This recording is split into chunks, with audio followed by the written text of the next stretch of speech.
তো কেমন আছে বন্ধুরা সবাই? আজকে জানাই শুভ সকাল। তো আজকে ভিডিওটা ছাদে জল দিতে এসে তখনই ভিডিওটা করেছি। আজকে দেখো তো এক ঝুড়ি বাতাসা দেখে তোমরা কি ভাবছো যে আমি এক ঝুড়ি বাতাসা নিয়ে বসলাম সকাল সকাল? না বন্ধুরা, এই বাতাসাটা কি কোথা থেকে পেলাম সেটা জানতে ভিডিওটা দেখতে হবে তোমাদের। তো ভিডিওটা দেখতে হলে দেখো, এই যে আমি শুরু করলাম সকালবেলায় শাড়ি শুড়ি পরে সেজে গুজে, এই যে আমার সন্টু পাখিও রেডি। আমরা বেরিয়ে পড়লাম। কোথায় বেরিয়ে পড়লাম? আজকে হচ্ছে আমার বাপের বাড়িতে, আমার মায়ের বাড়িতে আজকে পুজো, শীতলা কালী পুজো। তো আমি সকাল সকাল রেডি হয়ে বেরিয়ে পড়েছি। যেমন সন্টু পাখি ফুল ড্রেস লুক দেখে নাও, আমার স্নান করেই উঠেছে, বেরিয়ে পড়েছে। আর আমার চোখ মুখের অবস্থা দেখো, সাজুগুজু কী করবো, এত গরম যে ধারণার বাইরে। মরুভূমি তো আমাদের এখানেই চলে এসেছে।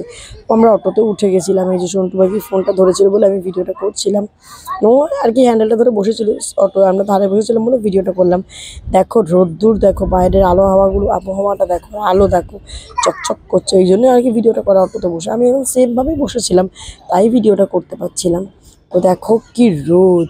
আমরা অটো থেকে নেমে গেছি, রাস্তায় পার হয়ে গেছি। এই যে পুজো হবে বলে চারিদিকে দণ্ডি কাটবে সবাই, তার জন্যই রাস্তা পরিষ্কার করে ব্লিচিং পাউডার ছড়িয়ে দিয়েছে। আর এই রাস্তা ধরে সোজাই আমাদের বাড়ি পরে যেতে হবে। তো এই যে আমরা চলো দেখতে থাকো ভিডিওটা।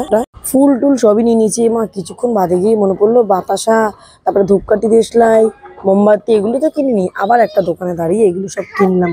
তো মা সেই ফাঁকে ফোন করে বললো যে আমার জন্য একটা ধূপকাঠি প্যাকেট, একটা মোমবাতি নিবি। তো আমি সেটাই নিচ্ছিলাম। আর নিতে নিতে আমার সন্টু পাখির শরীরটা একটু খারাপ করছিল। ও আমাকে বলছিল যে আমার গাটা কেমন গুলাচ্ছে মা। তো তখনই আমি তাড়াহুড়ো করে নিয়ে নিয়েছি। আর তখনই দিদিভাই কী করেছে, কোলে নিয়ে নিয়েছি যে শরীরটা খারাপ লাগছে।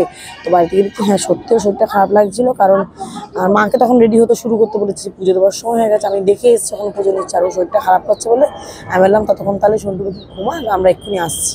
এই যে আমরা বেরিয়ে পড়েছি, ঝটপটে বেরিয়ে পড়েছি। আমি ততক্ষণে রেডি হয়ে যে ফল ফুলের ঝুড়ি নিয়ে, মিষ্টি ঝুড়ি নিয়ে, এটা আমি একটু ভিডিও করার জন্য ফলের ঝুড়িটা নিয়ে বেরিয়েছিলাম। ফুলের ঝুড়িটা আসলে এবারে মা নিয়ে বেরোবে। মাকে বলেছিলাম মা তুমি নাও, কিন্তু আমি একটু ভিডিও করার জন্য নিয়েছিলাম। তো ভিডিও করবো ওই জন্য যেতে পারে। মা বেরোলো ফলের ঝুড়ি, ফুলের ঝুড়ি আর মিষ্টির ঝুড়ি নিয়ে। তারপরে মা একটু বললো দিয়ে আমাকে একটু ছবি তুলে দেবে, মাথায় নিচ্ছি দিয়ে সবই ছবি তুলে দিলাম। তারপরে আর একবার মা ডাকতে গেল ঘরে, মায়ের ফ্ল্যাটের পাশে একটা কাকিমা থাকে, তাকে ডাকতে গেল। তো উনিও আসলেন এই একেবারে, তখন আবার ডেকে নিয়ে একসাথে পুজো দিতে গেলাম আমি, মা, কাকিমা। তো এই যে আমরা সবাই যাচ্ছি পুজো দিতে। বললাম তোমরা হাঁটা, আমি ততক্ষণে ভিডিওটা করি। আর এই দেখো দেখতে দেখতে গুটি গুটি পায়ে চলে এসেছি মন্দির প্রাঙ্গণে। এই তো এখানে এই শীতলা কালী পুজোটা ভীষণ জাগ্রতভাবে হয়। এখানে কোনো মায়ের মূর্তি নেই, মূর্তি পুজো হয় না, এখানে ঘট পুজো হয়। আর এইখানে কিছুদিন আগেই এই জায়গাটাকে আরো সুন্দর করে তুলেছে, এতদিন এখানটা এতটা সুন্দরও ছিল না। আর এই যে পুরো ফাঁকা জায়গাটা দেখছি, যে বসে আছে একজন, এই যে বসে আছে ভদ্রলোক, এই জায়গাটা পুরো ফাঁকা হয়ে যাবে। এরকম মা পুজো দিচ্ছে, লাইন দিয়ে কুপন দিয়ে পুজো দেবে। আর এই একটা হচ্ছে মা কালীর থান, আর একটা হচ্ছে মা শীতলার থান। এখানেই পুজোটা হবে। যে মা মালা দিতে উঠেছিল, মালা দিয়েছে কি আমি খেয়াল করিনি, ভিডিওটা তো চালু করে রেখেছিলাম। আর তারপরে মা দেখলাম ধূপকাঠি দিতে এসেছিল। মায়ের ধূপকাঠি দেওয়া হয়ে গেছে। তারপর আমি দাঁড়িয়ে আছি দেখে একজন পড়ে যাচ্ছিলেন, তাই ধরলাম। আমাকে আবার কীভাবে দেখলো বাবা। যাই হোক, এই যে তারপরে আমি মোমবাতি জ্বালিয়ে দেবো। এবার মোমবাতি ধূপকাঠি দেখো, আমার একটা বান্ধবী সেও আসছে। ও 5টা ডাব দিয়ে পুজো, যেহেতু ওদের ফ্যামিলিতে 5জন লোক আছে, ডাব দিয়েই লোকে পুজোটা দেয়। তো সেটাই হচ্ছে ব্যাপার। তোমাদের কাদের পাড়ায় কোন কোন সময় শীতলা পুজো হয় অবশ্যই কমেন্ট বক্সে জানাবে। আমাদের পাড়ায় তো এই সময়টা হয়, চৈত্র মাস শেষ হয়ে যাবে, শেষ হয়নি এখনো। হ্যাঁ, এবার বৈশাখ মাস পড়বে সামনের সপ্তাহে। তো এখনই আমাদের এখানে পুজো হচ্ছে। ভীষণ জাগ্রত এই মায়ের মন্দির, আর ভীষণ ভালো। আর একটু বাদে দেখো না কত লোক, কত ভিড় জমাট বেঁধে যাবে, কারণ এখানটা ভীষণ জাগ্রত। আর ভালোভাবে পুজো হয়, মজাও করে সবাই সবার, কারোর শ্বশুরবাড়ি, কারোর বাপের বাড়ি, সবাই আসা যাওয়া করে এখানে। আমার যেমন পড়েছিল ওখানে বাবার বাড়ি, মায়ের বাড়ি, তো আমি বাপের বাড়ি গিয়েছিলাম সেজন্য। দেখো চুল টুল সব খুলে যাচ্ছে। আসলে এত ভিড় আর এত গরম ছিল না যে, যাই হোক, গরম বলে কি আর পুজো দিতে যাবে না? পুজো দিতে তো অবশ্যই যাবো। শুধু দুঃখের মধ্যে খারাপ লাগছে যে আমার সন্টু পাখির শরীরটা একটু খারাপ হয়ে গেল। ও বাড়িতে শুয়ে রয়েছে, ওর দিদিভাই পড়াশোনা করছে, আর ও রয়ে গেছে। আর আমি আর আমার মা এসেছি একটু পুজো দিয়ে, কারণ পুজোতে এক্ষুনি চলে যাবো। পাশের 2টো পাড়ায় পুজো হয়, তো মা বললো আর একটা পাড়া আছে, ওই পাড়াটাতেও যাবো। আগে আমরা ওই পাড়াটায় থাকতাম। মা এই ফ্ল্যাট কেনার আগে ওইখানে একটা ফ্ল্যাট ছিল, ওই ফ্ল্যাটে থাকতাম। ওইখানকার ফ্ল্যাটটা মা সেল করে দিয়ে চলে এসেছে এই ফ্ল্যাটে। তো যাই হোক, ওখানেও তো যেতে হবে, 2টো পাড়ারই পুজো হবে। তো ততক্ষণে এসে গেছিলো। এরকম আমার একটা, ঠিক আছে, আমার একটা তখন ভিডিও করতে করতে আমার একটা দিদি চলে এসেছিলো, তাকে একটু দেখিয়ে দিলাম। তারপরে পুজো দেওয়া কমপ্লিট, ধূপ ধরানো কমপ্লিট। আমরা যাচ্ছি বাড়ির দিকে, রওনা দিচ্ছি। বাড়ি থেকে একটু কিছু সকালের ব্রেকফাস্ট রাখা ছিল, সেগুলো একটু খাবো, যেগুলো ভাই বাইরে থেকে কিনে নিয়ে এসেছিলো। আজকে রান্না করা বারণ, মা চাটুকুও খায়নি যেহেতু রান্না করা বারণ ছিল বলে। ধূপ ধরানো হয়ে গেছে, শুধু ধূপের প্যাকেটটা ফেলার জায়গা পাইনি বলে নিয়ে চলে এসেছি। এটা বাড়িতে গিয়ে ফেলে দেবো। আর এই যে আমি মাকে তাই বলছিলাম এখনও কতটা যেতে হবে। তারপরে খেয়ে দিয়ে আমরা এটা আবার পরের বারে বেরিয়েছি। আমরা তো শেষেরই পড়ে আছে, তখন সোনামা সন্টু পাখি বেরিয়েছে। খেয়ে দিয়ে একটু রেস্ট নিয়ে আমরা একটু মুখ ফ্রেশ করে বেরিয়েছি। দেখো আমাদের পাশের পাড়ায় পুজো। আর ওই দেখো ওই যে বসে আছে ওখানে আমার পিসি শাশুড়ি হয়, উনি ওই যে নীল চুড়িদার পরা আর কি, ওই সাদা আছে তার, আমার ছেলেকে নিয়ে বসে আছে, সন্টু ভাইকে নিয়ে। তারপরে ওই যে আমি গেলাম, গিয়ে ঠাকুরটা নমস্কার করলাম, করে তারপরে ওইদিকে ওই আমার সন্টু পাখি কপালে একটু টিপ টিপ পরিয়ে দিল। তারপরে গিয়ে আমি সোনামাকে বললাম যে সোনামা, তোর তো পরীক্ষা চলছে, তুইও গিয়ে ঠাকুর একটু প্রণাম নিয়ে। তো গিয়ে ঠাকুরের আসনে বসে একটু প্রণাম নিয়ে আসলো, টিপ পরে আসলো ঠাকুরে। তারপরে এই যে ওকে টিপ পরে দিচ্ছে, আশীর্বাদ করে দিচ্ছে।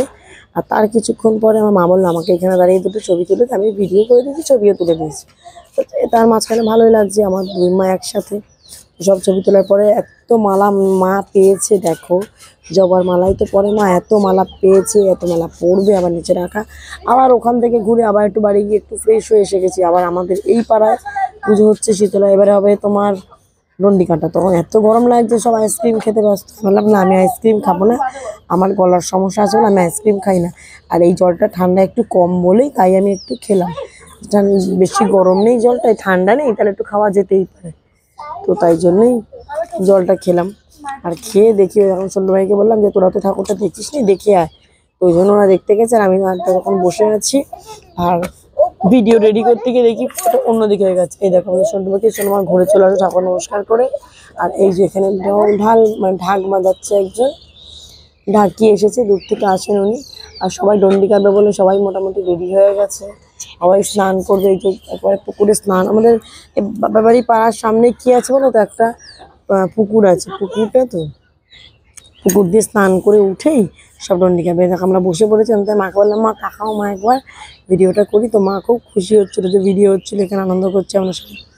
আর এই ঢাকি একজন ফটোগ্রাফার ছিলেন, যিনি ওনার ঢাক বাজানোটাকে ভালো করে ফলো করে ছবি তুলছিলেন, ভিডিও করছিলেন। আর ভালোও লাগছিল দেখতে ওনার ঢাক বাজারটা। আমি পরে তোমাদের একটা ভিডিওতে শেয়ার করে দেবো। এত সুন্দর লাগছে ঢাক বাজারটা, ধারণার বাইরে। তো যাই হোক অপেক্ষার অবসান শেষ। যারা 1 বছর ধরে অপেক্ষা করে থাকে যে ডন্ডি কাটবে, তাদের এই অপেক্ষার অবসান হলো। এবারে সবাই ডন্ডি কাটা শুরু করবে, কারণ এটা অনেকেই অপেক্ষায় থাকে যে পাড়ার পুজো খুব মজা হয়, 1 বছর পরে ডন্ডি কাটবে। তো এই যে ডন্ডি কাটা মোটামুটি শুরু হয়ে গেল। দেখো আমরা ভীষণ ভালোবাসি এই পাড়ার পুজো। আর এই মা ভীষণভাবে জাগ্রত, তাই জন্য সবাই মানসিক করে, পূরণ হয় বলেই মানে দ্বিতীয়বার আবার সবাই মানসিক করে আর কি। আমারও 3 বছরের মানসিক ছিল, সেটা হয়ে গেছে। আমি এখন আর ডন্ডি কাটিনি। আবার মা যেদিন চাইবেন আমি সেদিন নিশ্চয়ই কাটবো। এখন আর আমি করিনি, নিজে থেকে বলিনিও, আর করাও হয়নি। আমি শুধু পুজো দিয়েছি, আর মা পান্তা খাওয়ার জন্য নেমন্তন্ন করেছিল, পান্তা খেয়েছি, আর মায়ের দর্শন করেছি, মাকে পুজো দিয়েছি, এই তো দেখো ডন্ডি কাটছে সবাই, কত কষ্ট বলো তো এই ডন্ডি কাটলে। এই পরে হাত পা ভীষণভাবে ব্যথা হয়। তো যাই হোক, মায়ের নাম নিয়ে ডন্ডি কাটলে হাত পা ব্যথারও নিমেষেই পালিয়ে যায়। একটা ছোট্ট বাচ্চাও ডন্ডি কাটছিল, আমি যদি তোমাকে দেখাতে পারবি তো দেখাবো নিশ্চয়ই। আর একজন আছে, একটা বয়স্ক দিদাও ডন্ডি কেটেছিল, খুব সমস্যা হচ্ছিল, আমি ওনাকে দেখছিলাম।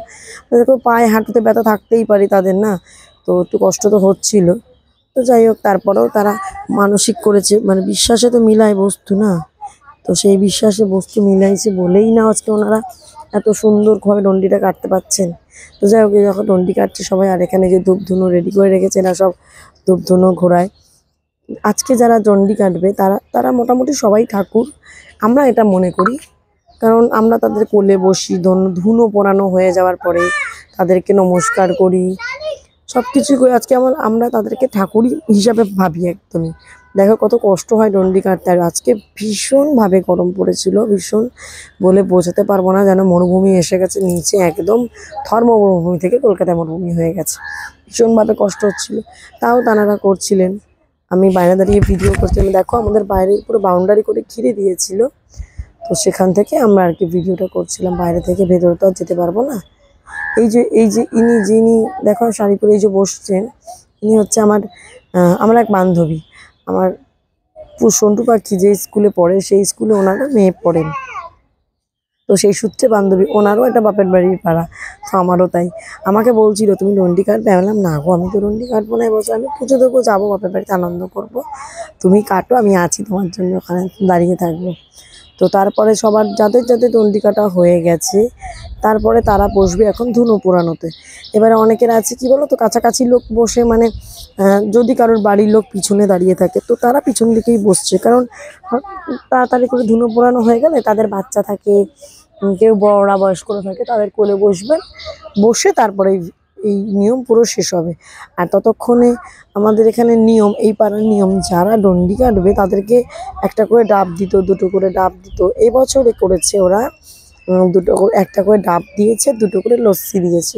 খুব ভালো, খুব ভালো একটা মানে উপকার করে কাজ করছে। এই দেখো সবার সামনে একটা করে ডাব, এই দেখো ডাব ছোড়াছুড়ি করছে, ওরা ডাব দিচ্ছে, আর সামনে সবার দুটো করে লস্যি রাখা আছে। আর আমি আর সন্টু পাখি চলে এসেছি এপাশ থেকে ভিডিও করব, তাই যেহেতু আমি ব্লগের ভিডিও করছি তো একদম ফ্রন্টে চলে এসেছি, ওইদিকে আর নেই, ওইদিকে তখন ছিলাম, আর এখন ব্লগ ভিডিওর জন্য সামনে থেকে ভিডিও করছি।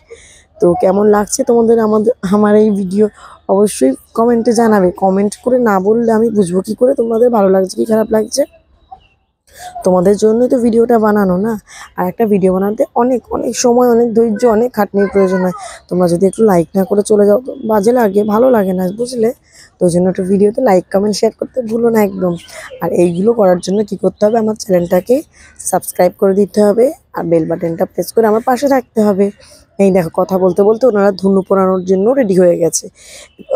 ওই সরাগুলো নিজেদেরই কিনে জমা দিতে হয়, তারপরে যে আবার সবাইকে একটা করে দুটো করে সরা দেবে,